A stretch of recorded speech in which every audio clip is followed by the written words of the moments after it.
So this is really why we've been brought here. Where I'm standing is on top of what used to be reactor building number 4.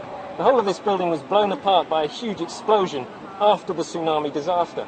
But down inside this pool behind me here is still a vast amount of nuclear fuel. You can see it down there beneath the water. More than 1,300 fuel rods. Those have got to come out. They're currently 30 meters above ground level. This whole building is still not entirely stable, so they've got to get those out into safe storage.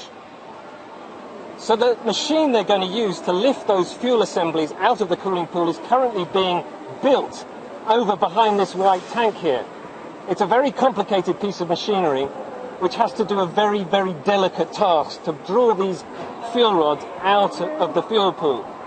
They're going to be lifted on this huge crane that has been built over the top of reactor building 4. Remember, this whole building was destroyed by a huge explosion.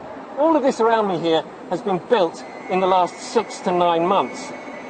And the reason why they can do this job here in reactor building 4 is because the radiation levels in this building are relatively low. They are essentially doing the job that they can do to decommission this reactor, but the other 3 reactors, 1, 2 and 3, the radiation levels are still far too high for people even to go in there. They still don't know how they're going to decommission those 3 reactors.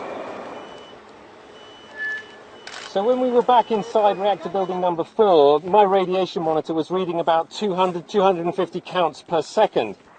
But this behind me here is reactor 3, and as our bus drove past it, the radiation reading shot up to more than 2,500 counts per second. And that's the problem. That building and the other 2 reactors as well are still too radioactive for anybody to go inside and start decommissioning.